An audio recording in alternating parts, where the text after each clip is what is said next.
Coucou tout le monde, bienvenue dans une nouvelle vidéo qui fait partie de la série spéciale Glow Up. Alors le Glow Up, je vais le rappeler très certainement au début de chacune des vidéos de cette série-là, pour moi c'est pas quelque chose qui passe forcément par un changement physique drastique, mais ça va être plutôt l'idée de s'améliorer de manière globale en tant que personne, donc d'améliorer sa santé physique, d'améliorer sa santé mentale pour se sentir mieux dans son corps, mieux dans sa peau et du coup aussi se sentir plus beau et bien avec soi-même.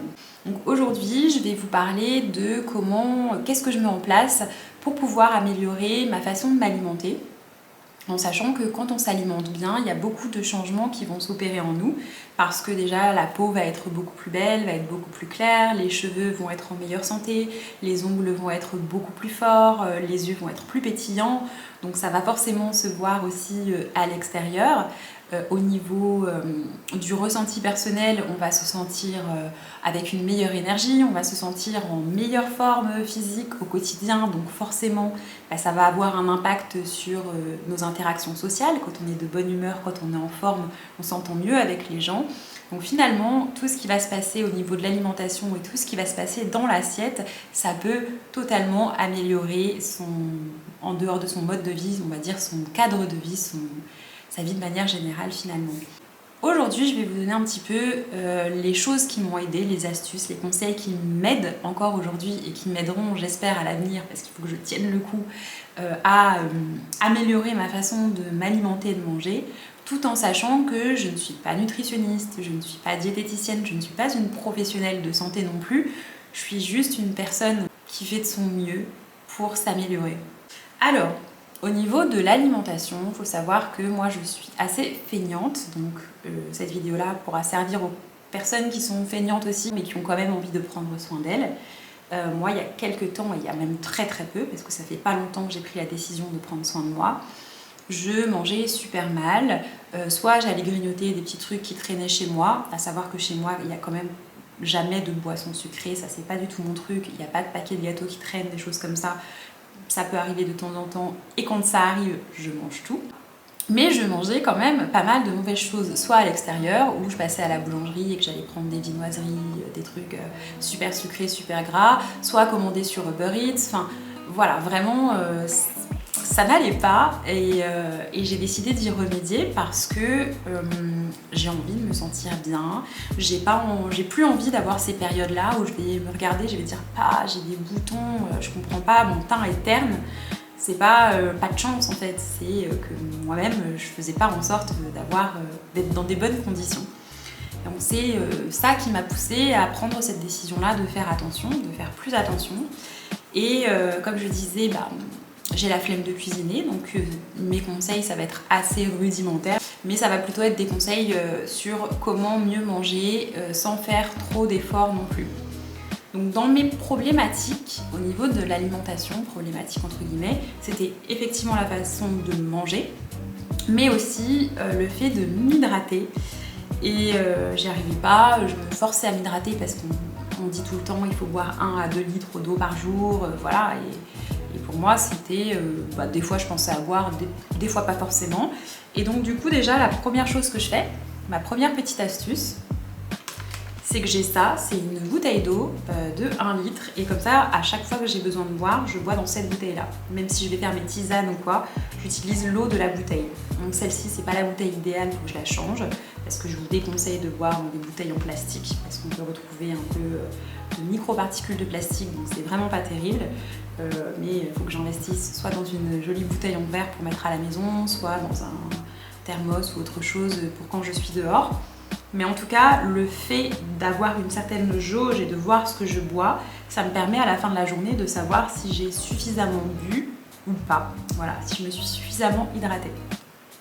Au niveau de ce que je bois, je vais boire de l'eau, je vais boire du thé, du café, de la tisane. Et ce que je fais, c'est que je vais boire ces boissons-là, les boissons qui donnent du dynamisme plutôt en début de journée et à la rigueur en début d'après-midi. Et toutes les boissons qui vont être plus apaisantes, je vais commencer à les boire disons milieu d'après-midi, fin d'après-midi. Et si je les bois milieu ou fin d'après-midi, c'est surtout pour éviter d'être encore excité le soir, d'être encore énervé le soir et du coup de mal dormir, parce que le sommeil c'est aussi très important, notamment pour les personnes qui veulent pouvoir avoir un certain contrôle sur leur poids.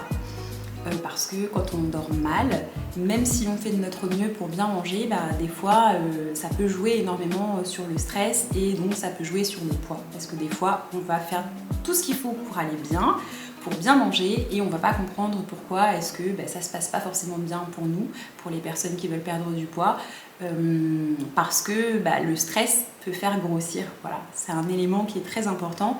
Donc si vous pouvez éviter d'amener du stress dans votre corps en prenant des excitants trop tard dans la journée, c'est aussi très très bien. Comment est-ce que j'ai fait en tant que personne fainéante pour améliorer mes repas, sachant que je n'ai pas de connaissances au niveau de ce qui est bon ou pas de manger dans une journée. Et comment est-ce qu'on mange équilibré? Parce que oui, c'est facile à dire on mange équilibré, mais comment on fait finalement? J'ai pas encore toutes les réponses, mais en tout cas, ce que j'ai fait pour arrêter de manger que des cochonneries, c'est que j'avais besoin d'avoir une sorte de prise de conscience de ce qui rentrait réellement dans mon corps. Ce que je fais, c'est que je note ce que je mange. L'idée, c'est pas de noter toutes les calories, tout ça. Voilà, si vous voulez le faire, faites-le, mais pour certaines personnes, ça peut devenir maladif et elles peuvent ne plus arrêter de le faire et de tout noter au gramme près. Voilà, ou quand on a des entraînements, on peut peut-être le faire. En tout cas, moi, en tant que personne lambda, comme je vous disais, et simple, je ne vais pas tout noter au poids, parce que déjà, j'ai pas la connaissance, donc ça me servirait à rien. Mais par contre, je vais juste noter au moins ce que j'ai mangé dans la journée en termes de liste de repas. Voilà, je vais noter, j'ai mangé 2 pommes, j'ai mangé des pommes de terre, j'ai mangé... j'en sais rien. Je vais noter toute la liste dans mes petites notes. Alors, soit je vais noter ça, attendez, hop, soit je vais noter ça dans un petit carnet comme ça, parce que j'aime beaucoup les carnets de notes, j'aime bien pouvoir les emporter un petit peu partout avec moi et ça me permet de noter aussi mes idées, mes états d'âme. Soit je vais les mettre dans les notes de mon Mac, de mon ordinateur, pour pouvoir avoir une vue d'ensemble sur ce que j'ai mangé. Et le fait que ce soit écrit, ça devient une réalité. Je sais ce que j'ai mis dans mon corps. Contrairement à avant où on me demandait qu'est-ce que tu as mangé hier et j'étais incapable de répondre, ou avant-hier où j'étais incapable de répondre. Donc là au moins ça me permet de visualiser et que ce soit concret. Et comme je ne sais pas comment m'alimenter correctement, ce que je fais, c'est qu'une fois que j'ai noté ce que j'ai mangé dans la journée, je vais sur ChatGPT. Donc moi ce que je fais, c'est que je copie-colle les repas que j'ai fait dans ChatGPT et je lui ai demandé donc d'analyser les repas et de me dire si c'était suffisamment équilibré ou pas. Et donc il va analyser tout ce que je mange pour moi, j'ai pas besoin de réfléchir, et il va me dire voilà, aujourd'hui pour améliorer les repas, ça aurait été bien de rajouter plus de légumes, ça aurait été bien de rajouter plus de graisses saines, donc il donne des exemples. Voilà, tu aurais pu rajouter de l'avocat à ton repas, tu aurais pu éviter de manger telle chose sucrée et remplacer par ci ou par ça. Et c'est quand même super pratique parce que ça me permet à moi qui suis complètement débutante dans tout ce qui concerne l'alimentation de pouvoir quand même faire au mieux et améliorer mes repas sans avoir les connaissances. Surtout que tout le monde n'a pas forcément les moyens d'aller payer un professionnel pour pouvoir avoir des conseils. Si vous avez les moyens, faites-le, ça peut être intéressant. Et sinon, écoutez, voilà ma petite astuce à moi. Ce que je fais aussi pour améliorer un petit peu mon alimentation, c'est que je vais prendre des compléments alimentaires. Les compléments alimentaires, comment est-ce que je les choisis? Pareil, je vais pouvoir m'aider encore une fois de ChatGPT. Je vais rentrer mes envies, mes besoins, voilà. Par exemple, je trouve que j'ai les cheveux ternes, je trouve que mes ongles sont un petit peu mous, je me sens un peu fatiguée. Je vais noter vraiment les choses sur lesquelles je tique et que j'aimerais améliorer, et je vais lui demander de me donner une liste de compléments alimentaires que je peux prendre et qui seront facilement trouvables en pharmacie par exemple. Pour la peau, pour vous donner un exemple type, pour la peau, les cheveux, les ongles encore une fois, vous pouvez prendre du zinc. Le zinc, c'est très bon. Et ensuite, moi en ce moment, voilà, j'avais fait pas mal de rétention d'eau, donc j'ai été acheter de la queue de cerise, parce que la queue de cerise, ça aide pour la rétention d'eau. Et pour chacune des petites interrogations que j'ai, je vais essayer de trouver, ici c'est du fenugrec aussi, c'est très bon pour les hormones, donc ça me fait du bien. Et je vais essayer de trouver, en fonction de comment je me sens dans le mois, les compléments alimentaires qui vont correspondre à mes besoins. Ce que vous pouvez faire aussi, c'est prendre un rendez-vous chez votre médecin, voilà, votre médecin généraliste, pour pouvoir faire un petit check-up complet pour voir si vous manquez de rien. Parce que des fois, on a l'air d'être en pleine santé, en parfaite santé et en pleine forme, et pourtant on pourra avoir des petites carences, par exemple des carences en vitamine D, parce qu'on ne prend pas forcément assez le soleil, assez la lumière, et donc ça peut être pas mal de voir avec son médecin s'il y a besoin de pouvoir prendre ces petits compléments pour faire du bien et pour pouvoir booster un petit peu sa santé, son système immunitaire et être très bien. Là, au niveau des astuces que je compte vous donner pour la suite, ça va plutôt être pour les personnes qui veulent faire attention à leur poids ou qui veulent éviter de prendre trop de poids. Parce que même si à l'heure actuelle ça va très bien, voilà, et que j'ai jamais eu de gros soucis au niveau du poids, j'ai jamais été en véritable surpoids, j'ai eu quand même des périodes durant lesquelles j'ai dû faire très attention parce que j'avais un traitement hormonal qui me faisait prendre énormément de poids.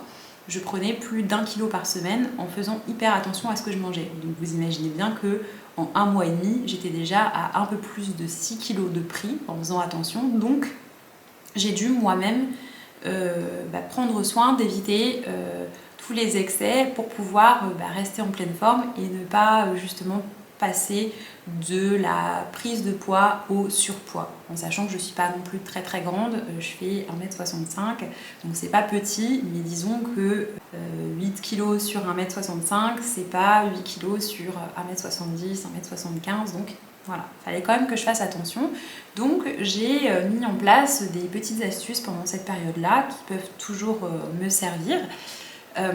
Par exemple, au niveau des assiettes, quand on a tendance à avoir besoin de beaucoup manger et de pas mal se remplir, ce qui est pas mal, c'est de prendre des assiettes de plus petite taille. Parce que quand les assiettes sont très grandes, quand on met une portion dedans, on a toujours l'impression qu'il n'y en a pas assez. Et quand on prend une plus petite assiette, la portion c'est exactement la même, mais au niveau du cerveau, le cerveau voit une assiette bien remplie et donc il est plus satisfait. Et donc forcément, on va certainement moins manger qu'en remplissant une énorme assiette. Donc ça va éviter de trop manger. Surtout quand on a tendance à avoir eu l'habitude d'avoir des parents qui nous disaient de tout finir dans notre assiette pour ne pas gâcher. Ça peut se comprendre, hein, mais disons que voilà, j'ai une petite réserve là-dessus. D'ailleurs, je vais en faire part là tout de suite. C'est que c'est important effectivement d'apprendre aux enfants d'éviter de gâcher. Moi-même, mes parents me demandaient de le faire. Le problème, c'est que ça a amené quelques petits problèmes parce que le fait de toujours me forcer à finir mes assiettes, bien que je n'ai plus faim, à force de me forcer à chaque fois de finir mes plats absolument parce qu'il fallait pas gâcher, j'ai fini par perdre ma sensation de satiété. Donc je ne savais plus quand est-ce qu'il fallait que je m'arrête de manger. À un moment donné, je mangeais, j'engloutissais et mon estomac était et s'est distendu, était énorme et je me suis retrouvée quand j'étais en fin d'adolescence, début d'âge adulte, donc en rentrant en études, à pouvoir manger des quantités astronomiques. Mais quand je dis des grosses quantités, c'était petit-déj avec la copine, on allait chercher des sandwichs, des viennoiseries, on les mangeait. J'arrivais le midi, je pouvais taper un kebab et une pizza. L'après-midi, j'allais remanger encore un goûter. Et le soir, je remangeais en rentrant chez mes parents. Et je suis consciente que cette problématique, elle est aussi due au fait que je me sois souvent forcée à manger au-delà de ma faim. Et quand on arrive à un âge où on a le choix, où plus personne ne peut nous forcer à finir notre assiette, quand on n'a plus faim, c'est un autre conseil, on ne se force pas, on arrête de manger. Ça ne veut pas dire qu'il faut gâcher, mais aujourd'hui, à l'heure actuelle, si j'ai une assiette que je n'arrive pas à terminer, comme ce midi par exemple, où j'ai pas fini mon assiette, c'est pas grave, il en reste un tout petit peu. Ça paraît même ridicule ce qui reste, mais je savais que là, il fallait que j'arrête de manger, donc je l'ai remise au frigo, et c'est pas grave, je mangerai plus tard, rien n'est gâché et mon corps est respecté, parce que le corps c'est pas une poubelle dans laquelle on vide des aliments par principe. Ça c'est quelque chose qui me tenait à cœur aussi de partager avec vous, parce qu'on nous a beaucoup appris à manger au-delà de notre faim. Toujours dans la même optique de respecter son corps et de respecter cette sensation de satiété. Donc la satiété, c'est quand on n'a plus faim. Ce qu'on peut faire, et ce qui est plus difficile, surtout pour les personnes qui ont l'habitude de manger très vite, c'est de ralentir la cadence quand on mange, de bien prendre le temps de bien mâcher les aliments. Déjà, le fait de bien mâcher, ça va permettre d'avoir quelque chose d'un petit peu plus mou, d'un petit peu plus liquide, donc on va mieux digérer, ça va aider le corps à mieux digérer comme les aliments seront bien broyés. Et donc ça peut peut-être aussi nous éviter d'avoir mal au ventre et d'avoir une digestion difficile. Et aussi le fait de manger plus lentement, le cerveau a le temps d'enregistrer le fait qu'on soit en train de manger. Et donc pour la même quantité, j'ai n'importe quoi, on va avoir une belle assiette, on va la manger super vite, le cerveau va pas avoir le temps d'intégrer qu'il a autant mangé. Et donc du coup, il est très possible qu'on remange encore derrière parce qu'on pense qu'on n'a pas suffisamment mangé et qu'on se retrouve même à avoir mal au ventre ou à avoir mangé une quantité trop importante qu'on n'aurait pas ingéré si on avait mangé plus lentement, parce que le cerveau aurait pu dire « Stop, là ça fait un petit moment que tu manges, tu as suffisamment mangé, tu t'arrêtes là ». Dans les petites choses qui sont aussi assez faciles à mettre en place pour pouvoir notamment ralentir tout ce qui va être l'excès de sucre, c'est de petit à petit remplacer les choses sucrées qu'on mange par des choses un petit peu plus saines. Donc remplacer toutes les boissons qui vont être très sucrées par des choses avec moins de sucre, peut-être des boissons aromatisées si on a du mal à boire simplement de l'eau. Pour ma part, c'est comme je disais le thé, notamment le thé vert qui est très bon pour la santé, la tisane, enfin, tous les thés sont bons, j'adore le thé blanc aussi. Et d'autres personnes qui auront besoin d'un petit peu plus d'arôme, donc prenez des boissons aromatisées pour petit à petit passer de soda ou même de jus de fruits à des boissons avec de moins en moins de sucre. Et vous verrez en fait que petit à petit, plus vous allez prendre l'habitude de consommer moins de sucre, et moins vous aurez envie d'en consommer. Parce que je sais que moi c'était très difficile, même les premiers jours, et c'est passé assez vite quand même au bout de quelques jours, c'était très difficile pour moi parce que tous les jours j'allais à la boulangerie pour pouvoir prendre des sablés fourrés avec une espèce de confiture caramélisée, ben, trop bon. Et c'était tous les jours, tous les jours, tous les jours. Sauf que ça me faisait une dose de sucre qui était énormissime. Et c'est vrai qu'au début, le fait d'arrêter ça, ça a été hyper frustrant et un peu compliqué. Et maintenant, je suis assez contente parce que je me régale en prenant une poignée de fruits secs ou en mangeant des fruits où il y a toujours du sucre, mais c'est pas du sucre transformé. Et j'ai aussi moins souvent de fringales. J'ai moins souvent envie de grignoter, chose que j'avais souvent tendance à avoir envie de faire, parce qu'en fait, le sucre, vraiment, quand on l'arrête, il y a moins ces petites envies d'aller grignoter de ci, de là. Et c'est vrai que le ralentir petit à petit, ça m'a beaucoup aidé. En sachant aussi qu'au niveau des boissons sucrées, souvent on a tendance à diaboliser tout ce qui va être soda, et effectivement ça peut être très nocif. Et voilà, sans faire de morale, en tout cas j'ai une personne de mon entourage qui a eu des très graves problèmes de santé. Alors ça n'arrive pas à tout le monde, mais mine de rien c'est quand même assez mauvais. Mais souvent on oublie les jus de fruits. On pense que boire un jus de fruits, ça va être bon parce que c'est des fruits, alors qu'en réalité, un jus de fruits, dans un verre de jus d'orange, il va y avoir suffisamment de sucre pour toute une journée, voire plus qu'une dose de sucre dont on a besoin pour une journée, parce que ça va être concentré. Donc c'est peut-être mieux aussi de le consommer en le mangeant. Si vous êtes gourmand, comme moi, maintenant j'évite de consommer les calories en les buvant, mais je prends un plus grand plaisir à les manger. Voilà, à me remplir le ventre avec ces calories en mangeant. Donc c'est terminé pour moi pour cette première vidéo sur l'alimentation et sur les petits conseils simples à appliquer. Et donc j'aimerais en refaire une deuxième, si possible avec un nutritionniste, à savoir que le coach sportif est également nutritionniste, donc on verra s'il sera d'accord pour répondre aux questions. D'ailleurs, si vous en avez, vous n'hésitez pas à les laisser en commentaire, et si vous voulez me retrouver pour une prochaine vidéo, vous n'hésitez pas non plus à vous abonner et vous aurez peut-être plus de réponses à vos questions. Je vous fais un gros bisou et je vous dis à très bientôt pour une prochaine vidéo.